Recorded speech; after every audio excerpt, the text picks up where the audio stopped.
सभासदों, माननीय अध्यक्ष जी,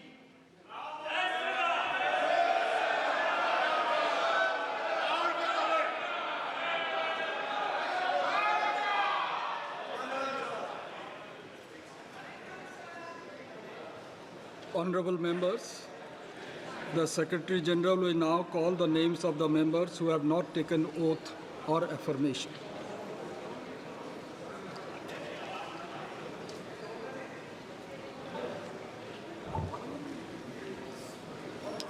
Jammu and Kashmir Shri Abdul Rashid Sheikh.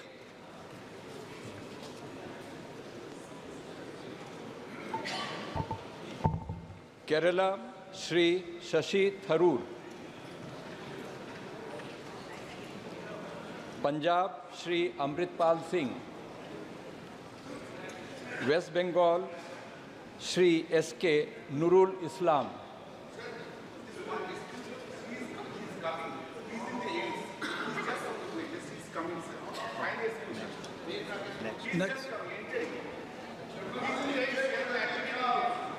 Next. Shri Adhikari Deepak देव।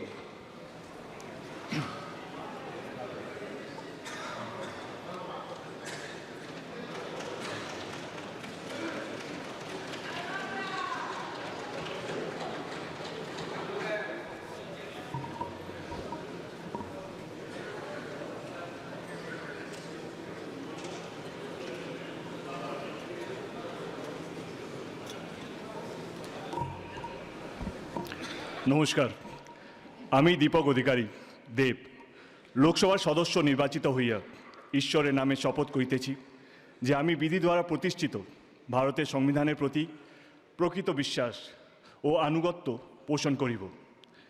আমি ভারতের সার্বভৌমত্ব ও সংহতি রক্ষা করিয়া চলিব এবং যে কর্তব্যভার আমি গ্রহণ করিতে চলিয়াছি তা আমি বিশ্বস্তভাবে নির্বাহ করিব।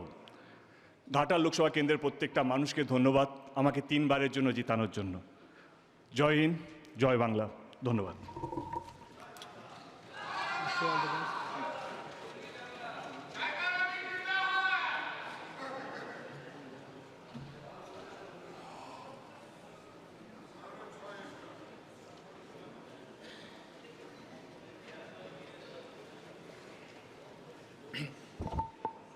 Shri Shatrughan Prasad Sinha.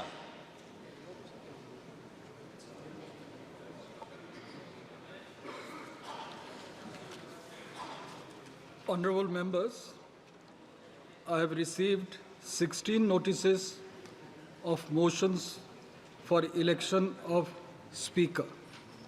All the notices are in order. Now we will take up the motions for the election of Speaker of the Lok Sabha.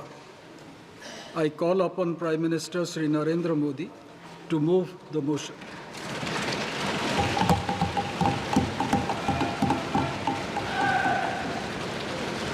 महोदय, मैं प्रस्ताव करता हूं कि श्री ओम बिरला जी जो इस सभा के सदस्य हैं को इस सभा के अध्यक्ष के रूप में चुना जाए। Shri Rajnath Singh to second the motion. महोदय, आपकी अनुमति से माननीय प्रधानमंत्री जी द्वारा प्रस्तुत प्रस्ताव का मैं समर्थन करता हूं। Shri Rajiv Ranjan Singh alias Lalan Singh. अध्यक्ष महोदय, मैं प्रस्ताव करता हूं कि श्री ओम बिरला जी जो लोकसभा के माननीय सदस्य हैं इस सदन के अध्यक्ष के रूप में उनके नाम का मैं प्रस्ताव करता हूं। Dr. Rajkumar Sangwan to second the motion.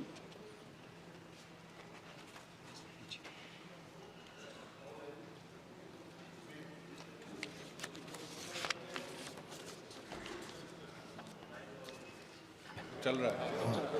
महोदय, मैं श्री ओम बिरला जी जो इस सदन के सदस्य हैं उनको अध्यक्ष के रूप में अपना समर्थन देता हूं। Shri Jitan Ram Manjhi,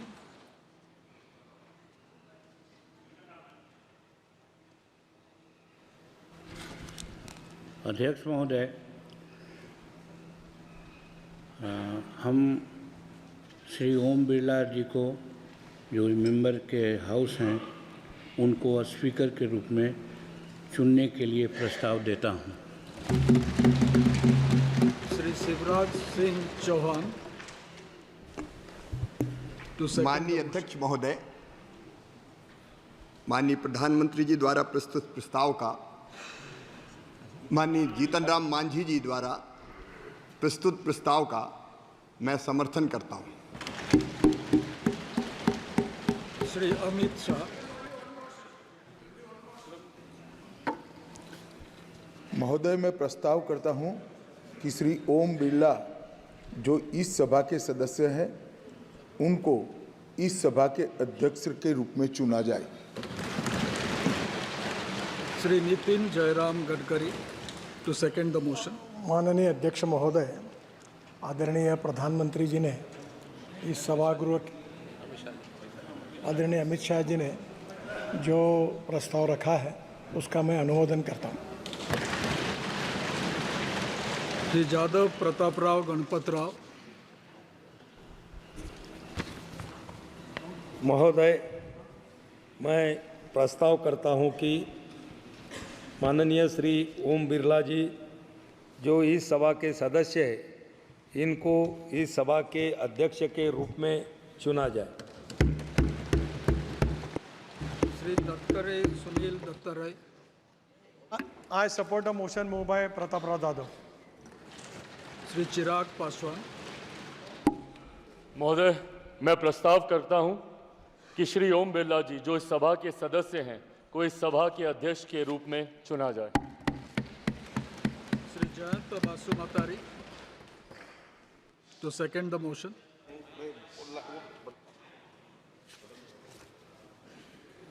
I rise to second the move by Sri Chirag Paswan that Sri Om Birla, a member of the House, be chosen as the Speaker of the House. Thanks. Shri H.D. Kumaraswamy. I propose Sri Om Birla ji for the Speaker elections. Shri Balashowry Vallabhaneni as a Speaker of this House. Shri Kinjarapu Ram Mohan Naidu. माननीय अध्यक्ष महोदय, मैं ओम बिरला जी को जो इस सदन के सदस्य हैं उनको अध्यक्ष के रूप में चुना जाए, ये प्रस्ताव मैं रखता हूं। श्री लघु Krishna Devarayalu.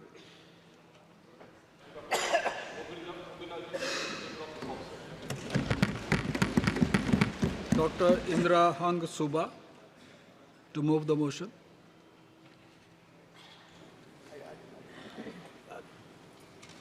I rise to move the motion that Sri Om Birla, a member of this House, be chosen as the Speaker of this House.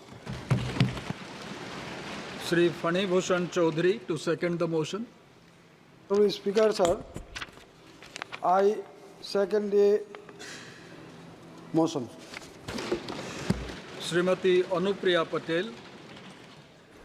अध्यक्ष महोदय, मैं प्रस्ताव करती हूं कि श्री ओम बिरला जी जो इस सभा के सदस्य हैं उनको इस सभा के अध्यक्ष के रूप में चुना जाए।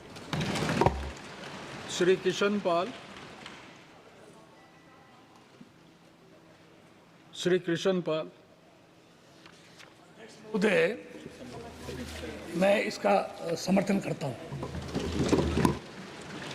Shri Arvind Ganpat Sawant to move the motion.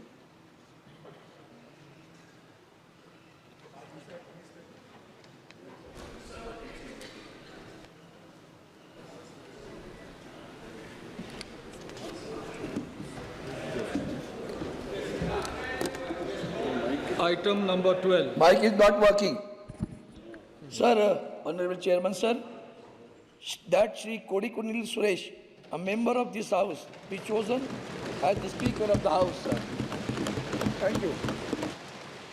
Shri N.K. Premchandran to second the motion. I second the motion moved by my learned friend Shri Anand Savan to nominate Shri K. Suresh as the Speaker. Anand Bhadauria to move the motion. महोदय, मैं प्रस्ताव करता हूं कि श्री के सुरेश जी, जो इस सदन के माननीय सदस्य हैं, को लोकसभा का अध्यक्ष चुना जाए। Shri Tariq Anwar to second the motion. हाँ महाशय, जो प्रस्ताव अभी रखा गया है के सुरेश जी के लिए, उनको सदन का अध्यक्ष चुना जाए, मैं उसका समर्थन करता हूँ। Shrimati Supriya Sule. So I. Wait. Mic is on. Wait. So I would like to move the motion that Shri Kodikunil Suresh, as a member of this House, to be chosen as the Speaker of the House.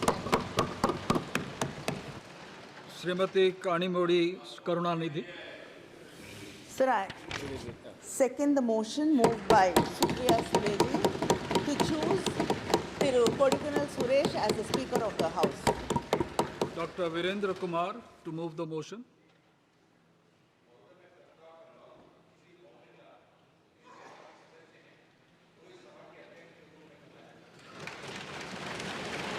Shri Joel Oram to second the motion.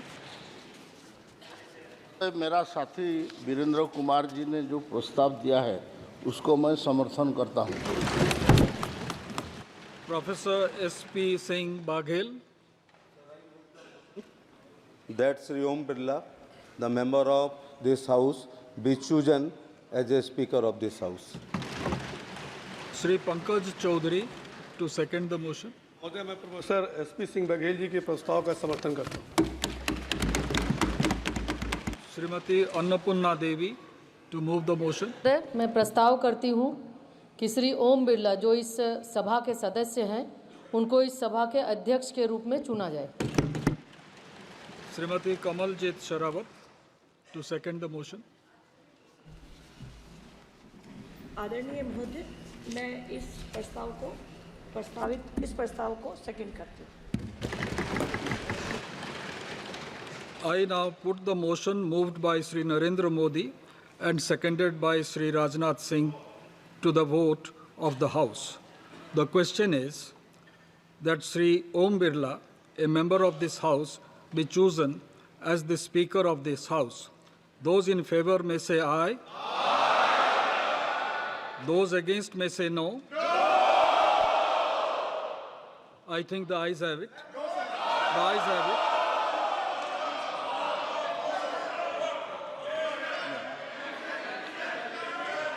The motion is adopted.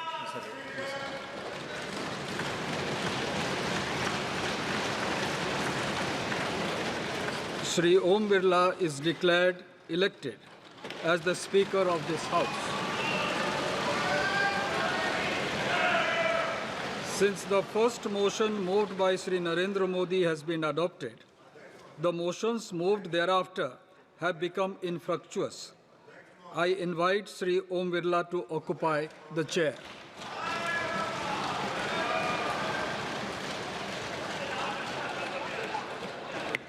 इन्होंने division force नहीं किया है, इसलिए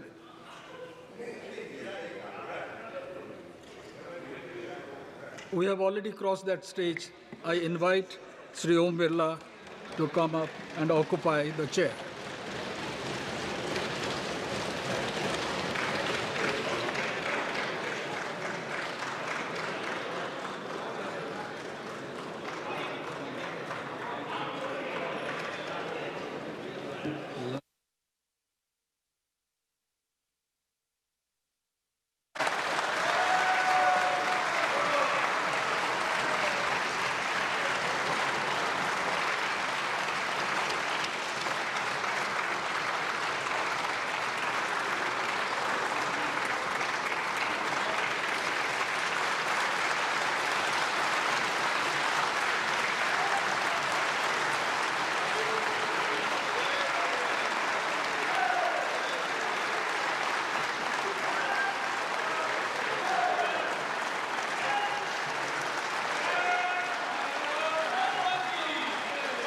आपके chair है, आप संभालें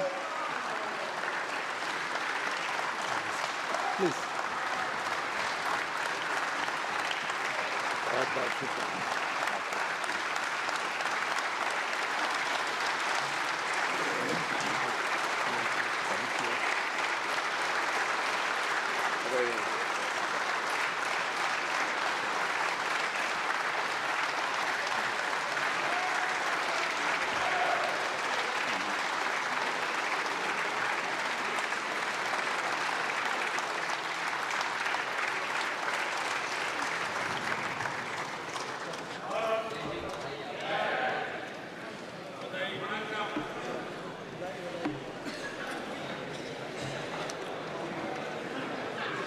Shri Kiren Rijiju. Honorable Speaker, sir, before the business could begin, I would like to thank Sri Bhartuhari Mehtab, who has discharged his duties as Speaker Pro Tem. He has completed entire proceedings of oath and affirmation very smoothly within 2 days until the election of the Honorable Speaker this morning. I profusely thank him on behalf of the government and Honorable Prime Minister also. I also thank the panel of chairpersons for their valuable contribution.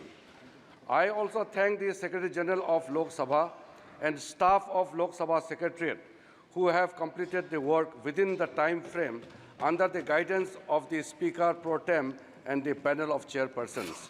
On behalf of the entire House, I thank all of them. Once again, I thank all the honourable members for your cooperation. माननीय प्रधानमंत्री जी,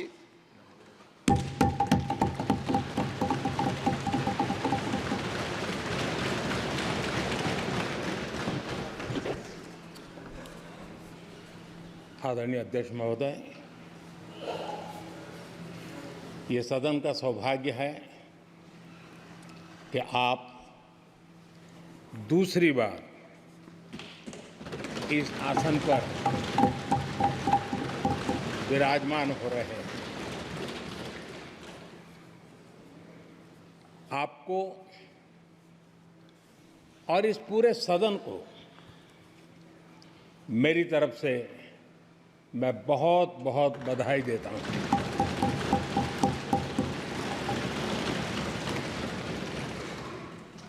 आदरणीय अध्यक्ष जी, मेरी तरफ से आपको शुभकामनाएं हैं, लेकिन इस पूरे सदन की तरफ से भी आपको अनेक अनेक शुभकामनाएं। अमृत काल के इस महत्वपूर्ण कालखंड में दूसरी बार इस पद पर विराजमान होना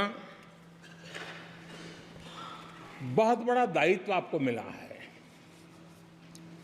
और आपका 5 वर्ष का अनुभव और आपके साथ हम लोगों का 5 साल का अनुभव, हम सबका विश्वास है कि आप आने वाले 5 साल हम सबका मार्गदर्शन भी करेंगे और देश की आशा अपेक्षाएं पूर्ण करने के लिए ये सदन अपना दायित्व निभाने में आपकी बहुत बड़ी भूमिका रहेगी। आदरणीय अध्यक्ष जी, हमारे शास्त्रों में कहा गया है कि विनम्र और व्यवहार कुशल व्यक्ति सफल सहज रूप से होता है और आपको तो उसके साथ साथ एक मीठी मीठी मुस्कान भी मिली हुई है। आपके चेहरे को ये मीठी मीठी मुस्कान पूरे सदन को भी प्रसन्न रखती है। मुझे विश्वास है आप हर कदम पर नए प्रतिमान, नए कीर्तिमान गढ़ते आए हैं। 18वीं लोकसभा में स्पीकर का कार्यभार दूसरी बार संभालना ये अपने आप में एक बड़ा नया रिकॉर्ड बनते हम देख रहे हैं। श्री राम श्री बलराम जाखड़ जी, वो पहले ऐसे अध्यक्ष थे जिन्होंने 5 साल कार्यकाल पूरा करके फिर दोबारा उनको स्पीकर बनने का अवसर मिला था। उसके बाद आप हैं जिन्हें 5 साल पूर्ण करने के बाद दोबारा इस पद पर आसीन होने का अवसर मिला। गत 20 साल का एक ऐसा कालखंड रहा है कि ज़्यादातर स्पीकर या तो उसके बाद चुनाव नहीं लड़े हैं या तो जीत करके नहीं आए हैं। आप समझ सकते हैं कि स्पीकर का काम कितना कठिन है कि उसके लिए दोबारा जीतना मुश्किल हो जाता है, लेकिन आप जीत करके आए हैं, इसके लिए एक नया इतिहास आपने गढ़ा। आदरणीय अध्यक्ष जी, इस सदन में ज़्यादातर हमारे सभी माननीय सांसद आपसे परिचित हैं, आपके जीवन से भी परिचित हैं। और पिछली बार मैंने इस सदन में आपके संबंध में काफ़ी कुछ बातें रखी भी थी और मैं आज उसको दोहराना नहीं चाहता हूं, लेकिन मैं एक सांसद के रूप में और हम सभी सांसद के रूप में आप जिस प्रकार से एक सांसद के नाते काम करते हैं, ये भी जानने योग्य है और बहुत कुछ सीखने योग्य है। मुझे विश्वास है कि आपकी कार्यशैली एज ए सांसद भी हमारे जो फर्स्ट टाइमर सांसद हैं, हमारे युवा सांसद हैं, उनको जरूर प्रेरणा देगी। आपने अपने कार्यक्षेत्र में, संसदीय क्षेत्र में स्वस्थ मां और स्वस्थ शिशु एक कमिटमेंट के साथ जो अभियान चलाया है और सुपोषित मां, इस अभियान को आपने जिस प्रकार से अपने क्षेत्र में प्राथमिकता देकर के खुद को इन्वॉल्व करके किया है, वो वाकई प्रेरक है। आपने कोटा के ग्रामीण क्षेत्रों में हॉस्पिटल ऑन व्हील्स, ये भी एक मानव सेवा का उत्तम काम, जो राजनीतिक कामों के सिवाय करने वाले कामों में आपने चुना है, वो भी अपने आप में गांव-गांव लोगों को स्वास्थ्य सेवाएं पहुंचाने में मदद कर रहा है। आप नियमित रूप से गरीबों को कपड़े, कंबल, मौसम के अनुसार छाता की जरूरत है छाता, जूते, ऐसी अनेक सुविधाएं समाज के आखिरी तबके के जो लोग हैं उनको खोज करके पहुंचाते हैं।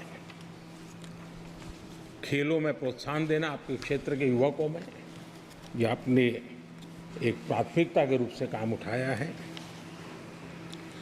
आपके पिछले कार्यकाल में 17वीं लोकसभा में मैं कहता हूं कि संसदीय इतिहास का वो स्वर्णिम कालखंड रहा है। आपकी अध्यक्षता में संसद में जो ऐतिहासिक निर्णय हुए हैं, आपकी अध्यक्षता में सदन के माध्यम से जो सुधार हुए हैं, ये अपने आप में एक सदन की भी और आपकी भी विरासत है। और भविष्य में 70वीं लोकसभा के संबंध में जब विश्लेषण होंगे, उसके विषय में लिखा जाएगा तो भारत के भविष्य को नई दिशा देने में आपकी अध्यक्षता वाली 70वीं लोकसभा की बहुत बड़ी भूमिका रही है। आदरणीय अध्यक्ष जी, 17वीं लोकसभा में नारी शक्ति वंदन अधिनियम 2023, जम्मू कश्मीर पुनर्गठन विधेयक, भारतीय न्याय संहिता भारतीय साक्ष्य बिल, भारतीय नागरिक सुरक्षा संहिता, सामाजिक सुरक्षा संहिता, digital personal data protection bill, Muslim महिला विवाह अधिकार संरक्षण विधेयक, transgender persons protection of rights bill, consumer protection bill, direct tax विवाद से विश्वास विधेयक, सामाजिक, आर्थिक और राष्ट्रीय महत्व के ऐसे कितने ही महत्वपूर्ण ऐतिहासिक कानून 17वीं लोकसभा में आपकी अध्यक्षता के अंदर इस सदन ने पारित किए हैं और देश के लिए एक मजबूत नींव बनाई है। जो कार्य आजादी के 70 साल में नहीं हुए, आपकी अध्यक्षता में इस सदन ने इसको करके दिखाया। आदरणीय अध्यक्ष जी, लोकतंत्र की लंबी यात्रा में कई पड़ाव आते हैं। कुछ अवसर ऐसे होते हैं जब हमें कीर्तिमान स्थापित करने का सौभाग्य मिलता है। 17वीं लोकसभा में उपलब्धियां, मुझे पूरा विश्वास है देश आज भी और भविष्य में उसका गौरव करेगा। आज देश अपनी आकांक्षाओं की पूर्ति के लिए भारत को आधुनिक बनाने की दिशा में जब हर तरह से प्रयास हो रहे हैं, मैं मानता हूं कि ये नया संसद भवन भी अमृतकाल के भविष्य को लिखने का काम करेगा और वो भी आपकी अध्यक्षता। नए संसद भवन में हम सबका प्रवेश आपकी ही अध्यक्षता में हुआ और आपने संसदीय कार्यप्रणाली को प्रभावी और जिम्मेदार बनाने का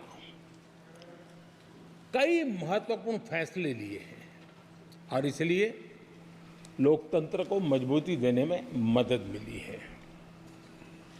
लोकसभा में हम पेपरलेस डिजिटल व्यवस्था से आज काम कर रहे हैं। पहली बार आपने सभी माननीय सांसदों को ब्रीफिंग के लिए एक व्यवस्था खड़ी की। इससे सभी माननीय सांसदों को भी आवश्यक रेफरेंस मटेरियल मिला। उसके कारण सदन की चर्चा अधिक पुष्ट हुई और ये आपका एक अच्छा इनिशिएटिव था जिसने सांसदों में भी विश्वास पैदा किया। हाँ, मैं भी कुछ कह सकता हूँ, मैं भी अपने तर्क दे सकता हूँ, तो एक आपने अच्छी व्यवस्था को विकसित किया है। आदरणीय अध्यक्ष जी, G20 भारत की सफलता के एक महत्वपूर्ण पृष्ठ है, लेकिन बहुत कम चर्चा हुई है, वो है P20 और आपके नेतृत्व में G20 देशों के जो पीठासीन अधिकारी हैं, स्पीकर्स हैं, उनका सम्मेलन आपकी अध्यक्षता में हुआ और अब तक P20 के जितने सम्मेलन हुए हैं उसमें ये ऐसा अवसर था कि दुनिया के सर्वाधिक देश आपके निमंत्रण पर भारत आए और बहुत ही उत्तम प्रकार के निर्णय उस समिट में हुए और उसने विश्व में भारत की लोकतंत्र की जो प्रतिष्ठा है उसको गौरव देने में बहुत बड़ा रोल अदा किया है। आदरणीय अध्यक्ष जी, ये हमारा भवन ये सिर्फ 4 दीवारें नहीं है। हमारा ये संसद 140 करोड़ देशवासियों की आशा का केंद्र है।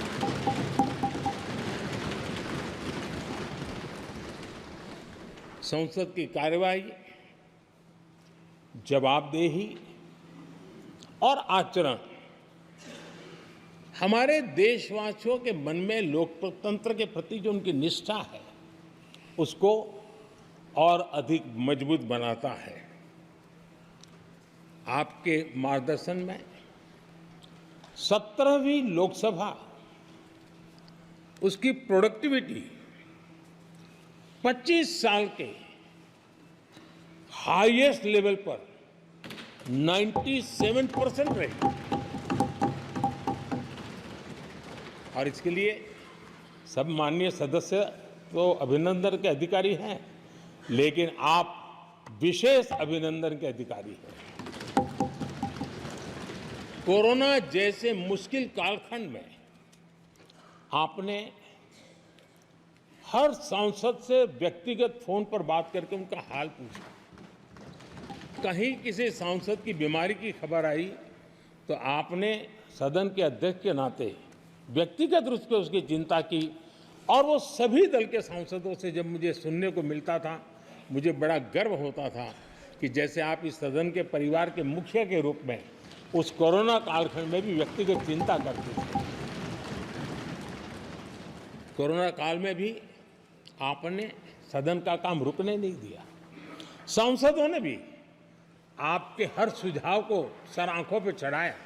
किसी को ऊपर बैठने के लिए कहा तो वो वहाँ जाके बैठा, किसी को दूसरे जगह पे जाके बैठने के लिए कहा तो वो भी बैठा, लेकिन देश के काम को किसी ने रुकने नहीं दिया। लेकिन आपने ये जो फैसले किए उसका परिणाम है कि हम उस कठिन कालखंड में भी कार्य कर पाए। और एक खुशी की बात है कि कोरोना काल में सदन ने 170% प्रोडक्टिविटी, ये अपने आप में दुनिया के लिए एक बहुत बड़ी खबर है। आदरणीय अध्यक्ष जी, हम सब चाहते हैं कि सदन में आचरण, सदन के नियमों का पालन हम सब करें और आपने बड़े सटीक तरीके से, संतुलित तरीके और कभी कभी कठोरता के साथ भी फैसले लिए हैं।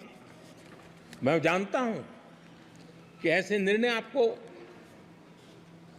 पीड़ा भी देते हैं, लेकिन सदन की गरिमा और व्यक्तिगत पीड़ा के में आपने सदन की गरिमा को पसंद किया और सदन की परंपरा को बनाने का प्रयास किया। ये साहसपूर्ण काम के लिए भी आदरणीय अध्यक्ष जी आप अभिनंदन के अधिकारी हैं। मुझे विश्वास है आदरणीय अध्यक्ष जी आप तो सफल होने ही वाले हैं, लेकिन आपकी अध्यक्षता में यह 18वीं लोकसभा भी बहुत सफलतापूर्वक देश के नागरिकों के सपनों को पूर्ण करेगी। मैं फिर एक बार आपको इस महत्वपूर्ण दायित्व के लिए और देश को विकास की नई ऊंचाइयों पर ले जाने वाले इस सदन की अध्यक्षता के लिए हृदय से बहुत बहुत शुभकामनाएं देता हूं, बहुत बहुत बधाई देता हूं। श्री राहुल गांधी जी,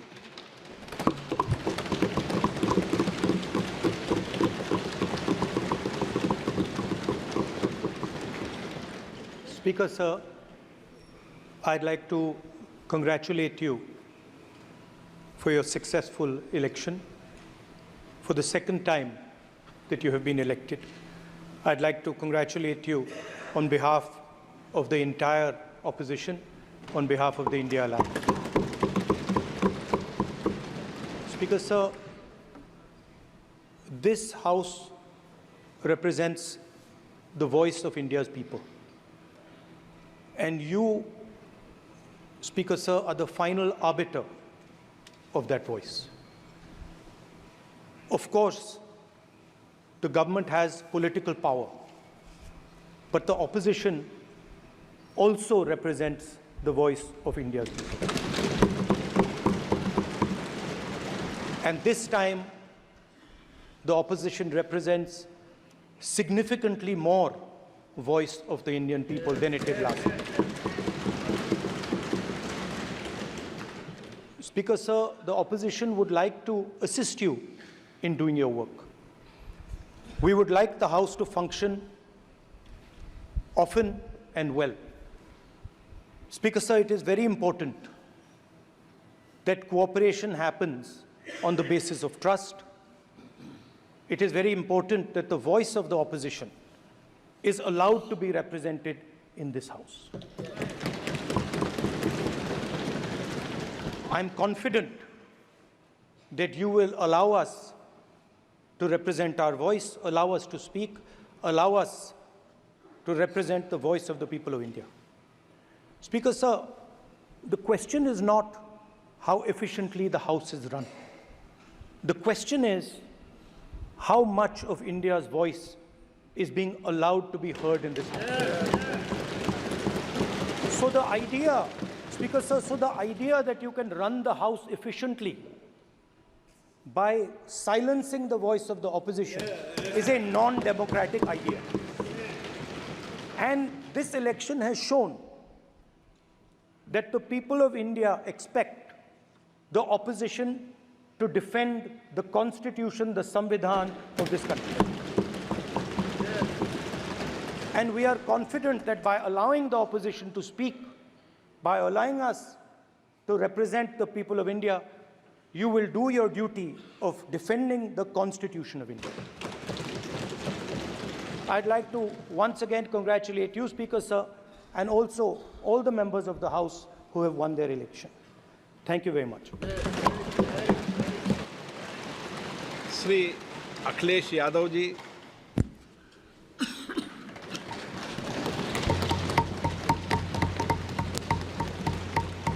लोकसभा के नवनिर्वाचित अध्यक्ष जी को मैं बहुत बहुत बधाई और शुभकामनाएं देना चाहता हूं। जहां प्रधानमंत्री जी और हमारे साथी लीडर ऑपोजिशन ने आपको बधाई दी है, वहीं मैं भी उनसे जुड़ कर के आपको बधाई देना चाहता हूं। आप इस सदन के स्पीकर दोबारा चुने गए हैं।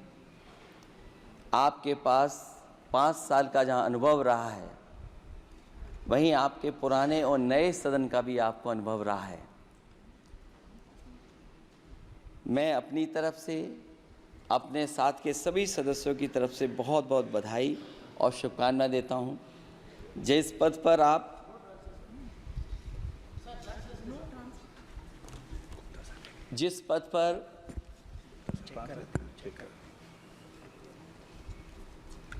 जिस पद पर आप बैठे हैं, इससे बहुत गौरवशाली परंपराएं जुड़ी हुई हैं और हम सब यही मानते हैं कि बिना भेदभाव के आगे बढ़ेगा और लोकसभा के अध्यक्ष के रूप में आप हर सांसद और हर दल को बराबरी का मौका और सम्मान देंगे। निष्पक्षता इस महान पद की महान जिम्मेदारी है। आप लोकतांत्रिक न्याय के मुख्य न्यायाधीश की तरह बैठे हैं। हम सबकी आपसे अपेक्षा है कि किसी भी जनप्रतिनिधि की आवाज़ दबाई न जाए और ना ही निष्कासन जैसी कार्रवाई दोबारा सदन की गरिमा को ठेस पहुंचाएं। आपका अंकुश विपक्ष पे तो रहता ही है, लेकिन आपका अंकुश सत्ता पक्ष पे भी रहे।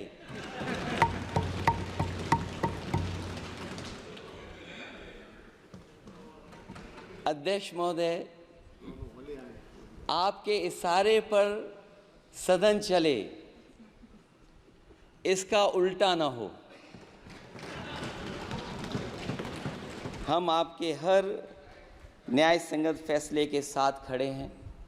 मैं एक बार फिर आपको इस अध्यक्ष पद पर बैठने के लिए बहुत बहुत बधाई देता हूं। मैं सदन में पहली बार आया हूं, ये नए सदन में।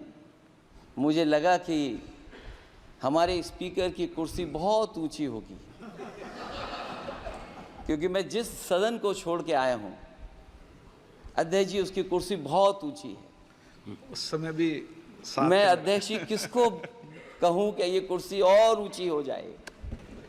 जहां ये नया सदन है, वही मैं आपकी पीठ के पीछे देख रहा हूं, पत्थर तो सही लगे हैं, सब कुछ अच्छा लगा है, लेकिन कुछ दरार में मुझे कुछ सीमेंट अभी भी लगा दिखाई दे रहा है। अध्यक्ष महोदय, मुझे उम्मीद है कि आप जितना सत्ता पक्ष का सम्मान करेंगे उतना ही विपक्ष का सम्मान कर करके हमें भी अपनी बात रखने का मौका देंगे। मैं आपको बधाई देता हूं, शुभकामनाएं देता हूं, हर तरीके के साथ आपके साथ हैं। बहुत धन्यवाद। Shri Saugata Roy ji absent. Sudip Bandyopadhyay ji. Sir, I congratulate you for your becoming second time Honorable Speaker of the House. Sir, my first entry in this Parliament was in 12th Lok Sabha. A long experience I gathered. And what is my impression, sir? That a house doesn't run properly if there is no leader of the opposition officially. But we are glad that now our country has got one leader of the opposition in the parliament. Sir, parliamentary democratic system upon which we are the firm believers, it depends upon the secularism, communal harmony and unity of the country. Somewhere, sir, the floor of the House always depends that what would be the attitude of the Treasury bench.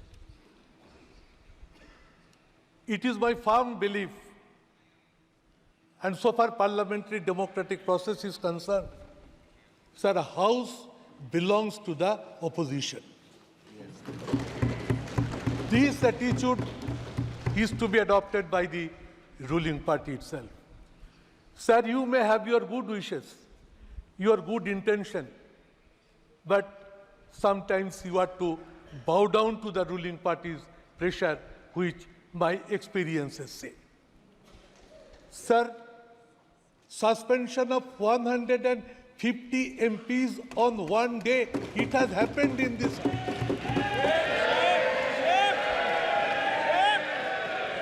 Sir, it is not desirable, sir. Honorable Prime Minister has mentioned about the introduction and passing of so many bills in the House. We appreciate. But it has happened also only by introducing the bills, it has been passed without any discussion. Sir, I would humbly submit you that let some positive decisions be adopted, that bills be tabled, bills be discussed in a proper manner, and we from the opposition side assure you, sir, we will extend all sorts of cooperation by which the House can run properly and smoothly. Opposition now is in a better strength in this House. So to neglect the opposition should not be the attitude of the Treasury bench. So I would request Honorable Prime Minister and the Treasury bench to come up, to cooperate, that the House runs smoothly and a country of 140 crores of people can actually get some guidance, some hopes that Parliament can contribute for the welfare of the country, for the benefit of the country, for the 140 crore people of this country. Sir, this should be our motto. We want to see that 18th Lok Sabha can run smoothly and can create a history that it has actually reached to its target by running smoothly for the interest of the nation, keeping secularism and communal harmony intact, and the Constitution should be remain upheld and its situation should not ever be allowed to be disturbed. Thank you, sir. Sri T.R. Baluji.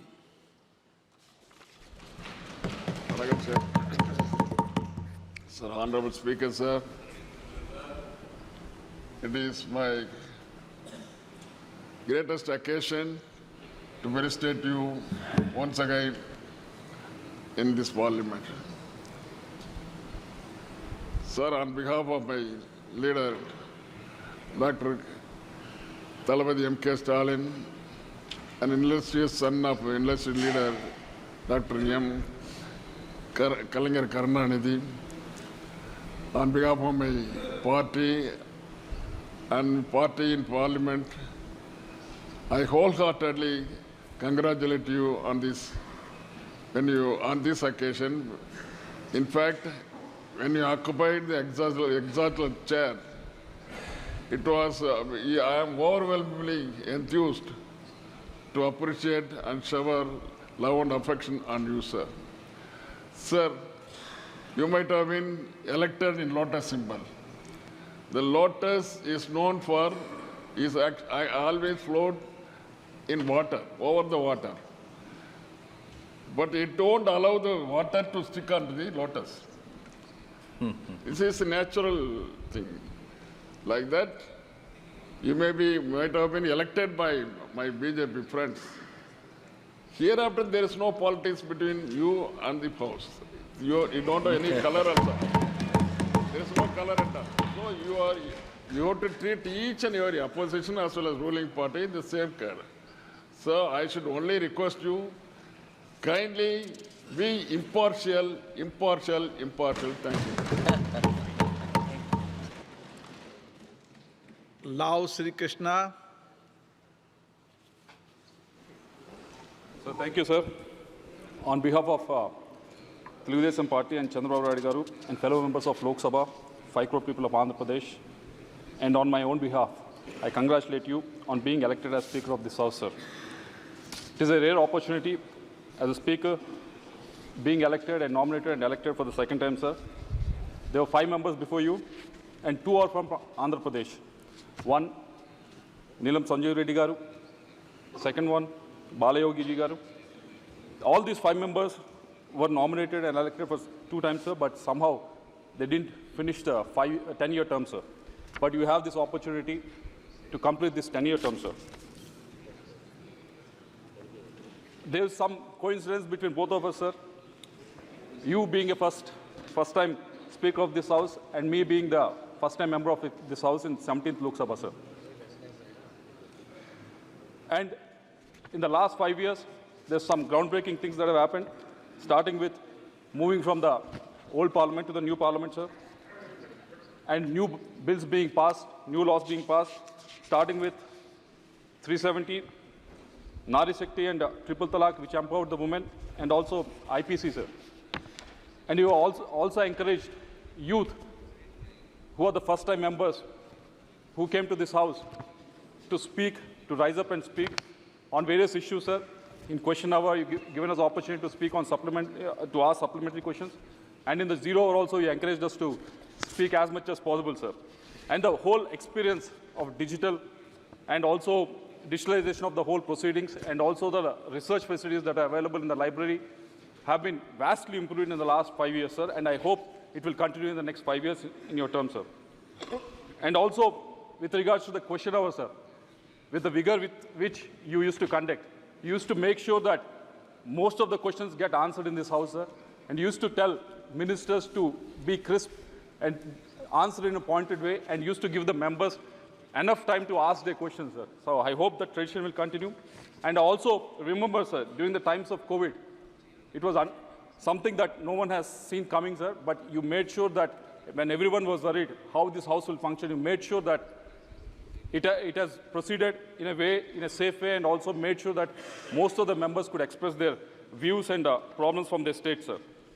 So I conclude by once again congratulating you, sir, and wishing you best of times in running the House, sir. I assure you, Telugu Desam Party will support you in the next 5 years in smooth running of this House, sir. Thank you very much. Sri Rajiv Ranjan Singh Ji. अध्यक्ष महोदय, 18वीं लोकसभा के अध्यक्ष के रूप में निर्वाचित होने के लिए मैं आपको हृदय से बधाई देता हूं। और 17वीं लोकसभा के अध्यक्ष के रूप में भी हम लोगों ने आपकी कार्यशैली देखी। आपने 17वीं लोकसभा में जो संसदीय परंपरा और लोकतंत्र का एक नया कीर्तिमान स्थापित किया था संसद में, आपने उच्च लोकतांत्रिक परंपराओं को स्थापित किया था 17वीं लोकसभा के दौरान। नए सदस्य जो चुन के आए थे, जो पहली बार संसद के सदस्य बने थे, उनको आपने अवसर दिया मध्यरात्रि तक भी सदन चला के आपने उनको अवसर दिया और उनमें कौशल विकसित किया ताकि वो संसद के कार्यवाही में एक कुशल सांसद के रूप में भाग ले सके। यह कीर्तिमान आपने स्थापित किया। आपने संसद में कई दिनों तक शून्यकाल में सिर्फ महिला सदस्यों को ही अवसर दिया कि वो अपनी बात रख सके। यह अपने आप में एक कीर्तिमान था। तो इसलिए अध्यक्ष महोदय, आपने 17वीं लोकसभा में एक कीर्तिमान स्थापित किया और इसलिए हम समझते हैं कि आप दोबारा अध्यक्ष बने हैं और 18वीं लोकसभा में भी आप उस कीर्तिमान को और ऊंचाइयों तक ले जाएंगे। इसी आशा और विश्वास के साथ मैं पुनः आपको बधाई देते हुए अपनी बात समाप्त करता हूं। श्री अरविंद सावंत जी। आदरणीय लोकसभा के अध्यक्ष जी, इधर से इधर। बिरला साहब, मैं सहे दिल से आपका अभिनंदन करता हूं। पहली तो बात ऐसी कि आपको हमने 5 वर्ष से अनुभव लिया है, पुराने सदन में, नए सदन में, और दोबारा फिर उस न्यायाधीश जैसे पद पर विराजमान हुए हो। दिल से आपका अभिनंदन करता हूं। लेकिन अपेक्षा करता हूं कि जिस ढंग से कुछ, जैसे आदरणीय प्रधानमंत्री जी ने कहा, कुछ कानून पास किए गए, उस कानून में एक कानून पास गया इलेक्शन कमिश्नर का। वो कानून भी जब हम सस्पेंड हुए थे तब पास हुआ, जिसमें न्याय देने की प्रक्रिया जहां होती है, कानून बनाने वाले हम हैं, और वही कानून जब बदल जाते हैं तभी तो संविधान की बात आती है। और संविधान की सुरक्षा के लिए ये इंडिया अलायंस बना। मैं आपसे इतनी अपेक्षा करता हूँ, हम जब बोलते तो शब्दों में भी, और खास करके सत्ता पक्ष, शब्दों में जान होनी चाहिए, शब्दों में शान भी होनी चाहिए, और वचन पूर्ति जो दी है हमने करनी चाहिए। जो वचन हमने दिए हैं वो करनी चाहिए। हमने देखा है कि संकट काल में भी जब सरकार की तरफ से मदद नहीं मिलती है तब बहुत बुरा लगता है। अभी सभी हम अपेक्षा करते हैं। उन्होंने सेक्युलर शब्द किया, मैं समानता से, स्वातंत्र, समानता, ये सारा हमें संविधान ने दिया हुआ है। और चाहता हूं, बस एक अपेक्षा करता हूं, what we need is harmony, not the hatred. हम हार्मनी चाहते हैं, हेट्रेड नहीं चाहते हैं। और हम जो दीवारें खड़ी कर रहे हैं वो दीवारें यहाँ टूटनी चाहिए। हम सब इंसानियत के नाते, मणिपुर का हादसा होता है और आंसू भी नहीं बहते तो बुरा लगता है। किसान मरते हैं, इतनी बड़ा आंदोलन होता है, फिर भी संवेदना नहीं जता दी जाती है। इस सदन में संवेदना जतानी चाहिए, नहीं जताई जाती तब बुरा लगता है। बेरोजगार रास्ते पे घूम रहा है, फिर भी ये सदन उनको न्याय नहीं दे पा रहे, तब बुरा लगता है। किसान आत्महत्या कर रहे हैं, फिर भी ये सदन न्याय नहीं दे पा रहा है, तब बुरा लगता है। और चाहता हूं कि इस बार ये सारी चीजों को ध्यान में रखते हुए सदन चले, हमारी आवाज आपके तरफ आ जाएगी। तब अपेक्षा करते हैं आप हमें अनुमति दें और आश्वस्त करते हैं ये सदन चलना ही चाहिए। कोई उसमें कोई दो राय नहीं होनी चाहिए। लेकिन सदन किस लिए चलिए? सर्वसामान्य जनता को न्याय मिलना चाहिए, वही अपेक्षा करता हूँ। आप अभी बहुत अनुभवी हुए हो और मैं अपेक्षा करता हूँ संवेदना जताकर आप हमें न्याय देंगे। संविधान की रक्षा करने के लिए जब भी हम खड़े होंगे आप हमें आशीर्वाद देंगे। जय हिंद, जय महाराष्ट्र, वंदे मातरम। श्रीमती शिवप्रिया सुले।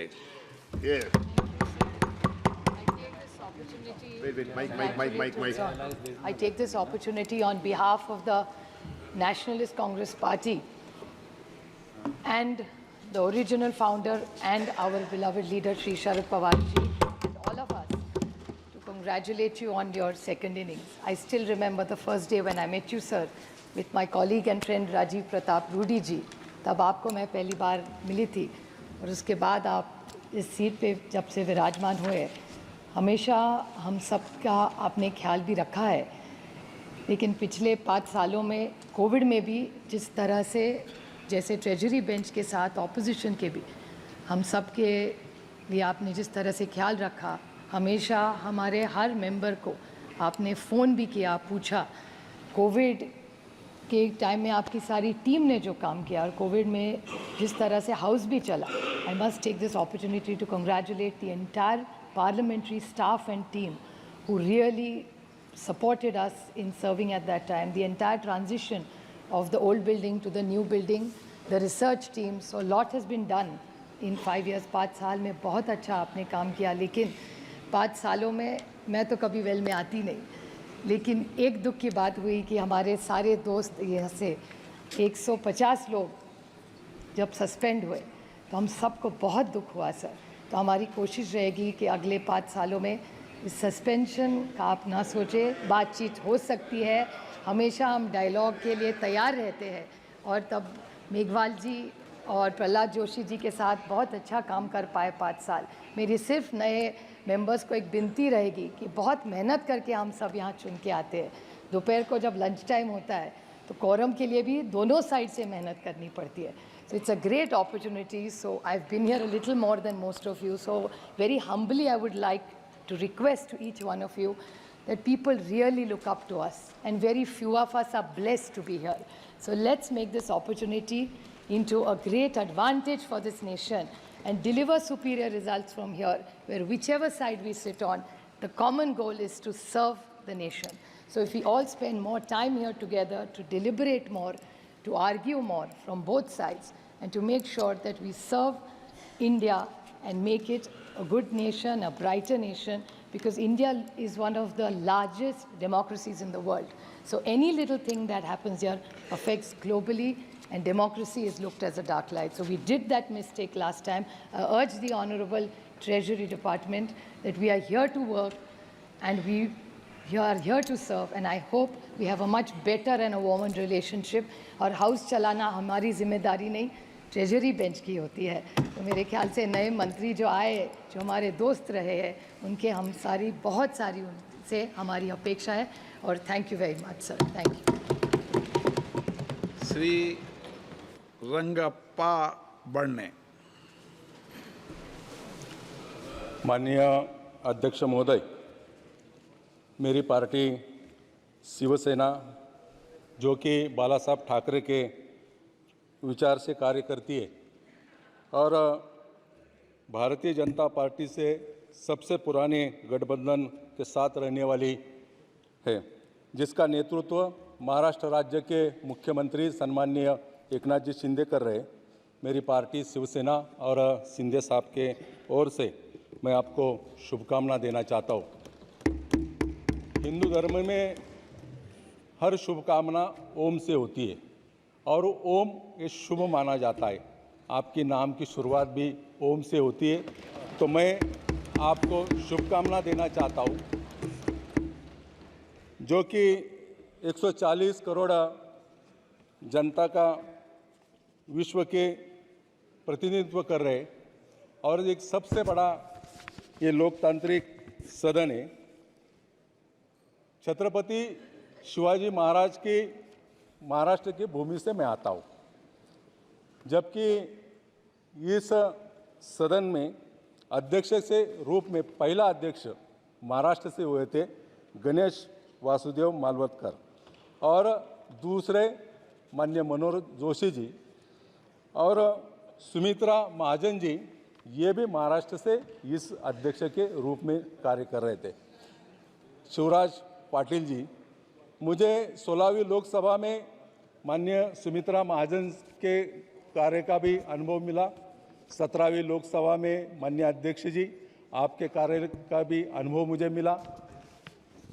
ये सदन विश्व में सबसे बड़े लोकतांत्रिक देश का प्रतिनिधित्व कर रहे और उसके अध्यक्ष के रूप में 17वीं लोकसभा में जो आपसे कार्य हुआ, मैं मानता हूँ देश में सबसे बड़ा अच्छा कार्य हुआ। मैं ये भी कहना चाहता हूँ कि गए 10 साल में देश के यशस्वी प्रधानमंत्री जी ने जो कार्य किया है वही एक सराहना कार्य है। माननीय अध्यक्ष महोदय जी, आपकी शुरुआत संगठन से हुई और मैं ये भी जानना चाहता हूँ, ये भी कहना चाहता हूँ कि पूरे संसद में जितने चुन के आते बड़े मुश्किल का सामना करते हो, बड़े मेहनत से यहाँ तक पहुँचते। आप भी बहुत मेहनत से कार्य करते हुए यहाँ पहुँचे हैं।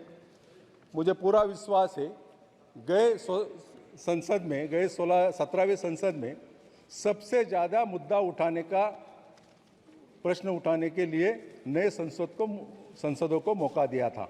अभी 281 नए संसद आए, सबसे ज़्यादा से ज़्यादा जुरावर चलाए, सबको मौका मिले, जबकि आने वाले दिनों में पूरे विश्वास के साथ कार्य हो सके।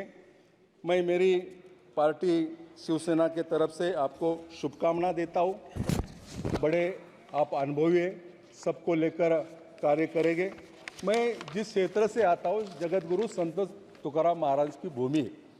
आप जितने मुलायम हैं उतने ही कठोर रूप से भी कार्य करते हैं। मैं संत तुकाराम महाराज के कई पंक्तियाँ मराठी में कहना चाहता हूँ। मऊ मेना ओविनी आम्ही विष्णुदास, कठीण वज्रास भेदू ऐसे, तरी देऊ कासेची लंगोटी, नाठाळाच्या माती हाणू काठी। धन्यवाद। जय हिंद, जय Maharashtra. Shri Chirag Paswan. Thank you so much, Speaker sir. Sir, सबसे पहले I would want to take this opportunity to congratulate you on behalf of my party, लोक जनशक्ति पार्टी रामविलास। सर, हम लोगों को बहुत खुशी है आपको पुनः इस चेयर पर देखकर।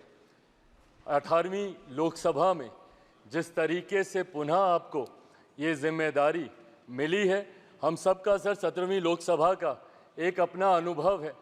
उस वक्त जिस तरीके से आपने महिलाओं को और युवाओं को, ऐसे सांसद जो पहली बार चुनकर आए, सर उनको आपने प्रोत्साहित करने का काम किया, सामने से आपने उनको मौका देने का काम किया। सर, इस बार मेरी पार्टी में भी महिलाओं और युवाओं की तादाद है।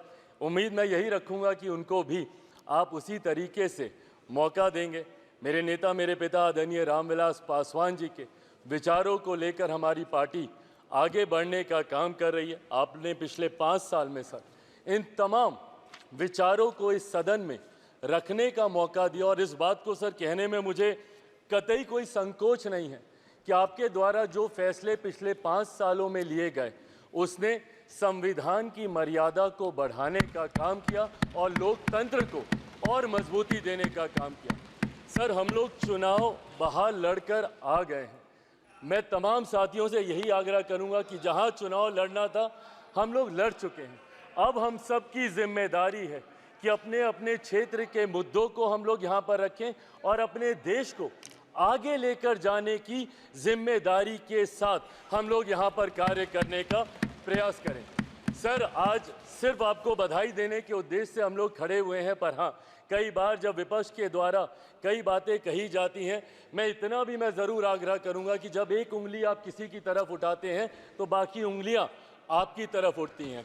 जब आप सत्ता पक्ष से किसी एक आचरण की उम्मीद रखते हैं तो वही उम्मीद हम लोग भी आपके राज्य में उसी आचरण की उम्मीद रखते हैं। कई राज्यों के ऐसे उदाहरण हैं, मैं नाम लेना नहीं चाहूँगा, पर जब आप स्पीकर के पद की बात करते हैं, आप डेप्यूटी स्पीकर के पद की बात करते हैं, तो कई राज्य ऐसे हैं जहां पे स्पीकर का पद और डेप्यूटी स्पीकर का पद भी आप ही के पास है, जहां पर सरकार एनडीए का कोई घटक दल नहीं चला रहा, विपक्ष के दल चलाने का काम कर रहे हैं। ऐसे में सर, इस उम्मीद के साथ कि अगले 5 साल आपका नेतृत्व, आपका मार्गदर्शन उतनी ही खूबसूरती से हम लोग को मिलता रहेगा जैसे पिछले 5 सालों में मिला। मैं एक बार फिर से अपनी पार्टी की तरफ से, लोक जनशक्ति पार्टी रामविलास की तरफ से आपका पुनः स्वागत करता हूं। पिछले 5 साल के लिए आपको बधाई देता हूं और अगले 5 साल के लिए आपको शुभकामनाएं देता हूं। धन्यवाद सर। Shri P V. Midhun Reddy. Sir, thank you. I take this opportunity on behalf of YSR Congress Party to congratulate you for being elected to this esteemed position. Sir, in your previous term, you conducted yourself with a lot of dignity, and I must really appreciate the way your dedication to uphold the values of our democracy. We wish that even in this term, it is marked with success, and you continue the same initiatives like you encourage the newcomers in the last term, and you give a fair chance to everybody in this house. We assure you our full cooperation, sir. All the best for this tenure for you. Thank you very much. Shri Abhay Kumar Sinha. Sir, सबसे पहले sir आपको प्रणाम और पूरे सदन को प्रणाम। 18वीं लोकसभा के अध्यक्ष के रूप में चुने जाने पर मैं अपनी तरफ से और अपनी पार्टी राष्ट्रीय जनता दल की तरफ से दिल की गहराइयों से आपको धन्यवाद और बधाई देता हूं सर, और आशा और उम्मीद करता हूं सर, मैं सदन में पहली बार चुन करके आया हूं और जब 17वीं लोकसभा के आप अध्यक्ष थे महोदय, तो मैं आपको टीवी पर दिखता था और आज सौभाग्य हमें प्राप्त हुआ कि इतना नज़दीक से देखने का। मुझे आशा और उम्मीद है आपसे कि आप नए सदस्यों को आपका संरक्षण निश्चित तौर से प्राप्त होता रहेगा। मैं पुनः आपको हार्दिक बधाई देते हुए बहुत बहुत धन्यवाद।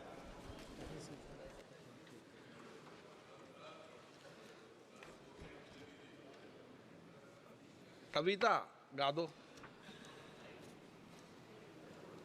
1 मिनट रुक जाओ। माननीय सदस्य, माननीय मंत्री जी प्लीज, माननीय मंत्री जी प्लीज। श्रीमती अनुप्रिया पटेल। माननीय अध्यक्ष जी,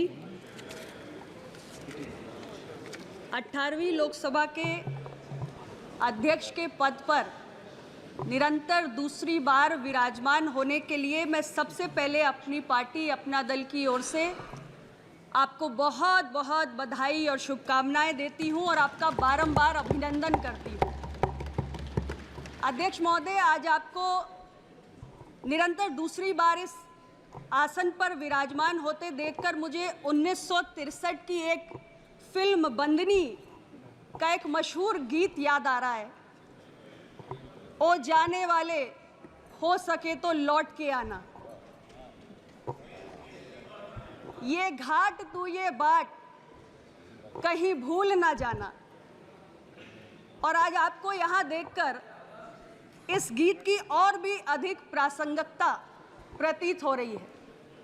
मुझे 17वीं लोकसभा का अंतिम दिन याद आ रहा है अध्यक्ष महोदय, जब हम सभी ने बड़े भारी मन से आपको विदाई दी थी, लेकिन अपने शब्दों में पिरोकर हमने अपने इसी मनोभाव को उस समय आपके समक्ष रखा था कि वो जाने वाले, हो सके तो लौट के आना, और आप लौट कर आए हैं। हम सभी आपका बहुत बहुत अभिनंदन करते हैं। आपको अपने बीच दोबारा इस आसन पर देखकर हम बहुत आनंदित हैं, गौरवान्वित हैं। अध्यक्ष महोदय, आपसे पहले 18 अध्यक्षों में महज 5 ऐसे अध्यक्ष रहे हैं जिनको दूसरी बार लोकसभा का अध्यक्ष बनने का निरंतर अवसर मिला। M.A. अयंगर जी, डॉक्टर गुरदयाल ढिल्लों जी, डॉक्टर नीलम संजीवा रेड्डी जी, डॉक्टर बलराम जाखड़ जी और GMC बालयोगी जी। लेकिन इनमें से किसी भी अध्यक्ष ने 10 वर्षों का कार्यकाल पूरा नहीं किया। हमें गर्व है कि आप लगातार दूसरी बार निर्वाचित होने वाले ऐसे अध्यक्ष होंगे जो 10 वर्षों का कार्यकाल पूरा करने का रिकॉर्ड दर्ज करेंगे, और लोकसभा अध्यक्षों के इतिहास में यह आपकी एक स्थायी विरासत होगी। अध्यक्ष महोदय, अध्यक्ष महोदय,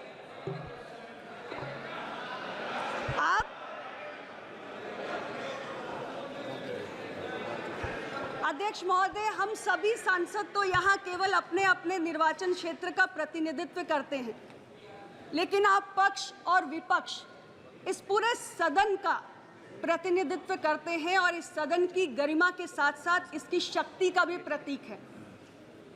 और आपका जो 17वीं लोकसभा का कार्यकाल रहा वो तमाम उपलब्धियों से भरा हुआ रहा। अध्यक्ष महोदय, आपने एक निष्पक्ष अध्यक्ष के रूप में अपनी छवि को गढ़ा है और अनेक उपलब्धियां आपके उस कार्यकाल की रही हैं, जिसका जिक्र मुझसे पूर्व के वक्ताओं ने भी किया है। मैं आपके इस कार्यकाल में यही उम्मीद करती हूं कि आपके कुशल मार्गदर्शन में तमाम और उपलब्धियों के नए अध्याय जुड़ेंगे और पक्ष विपक्ष हम सभी को लोकतंत्र को आपके मार्गदर्शन में मजबूत करने का एक और सुनहरा अवसर मिलेगा। पुनः आपको बहुत बहुत बधाई और ढेर सारी शुभकामनाएं। E.T. मोहम्मद बशीर।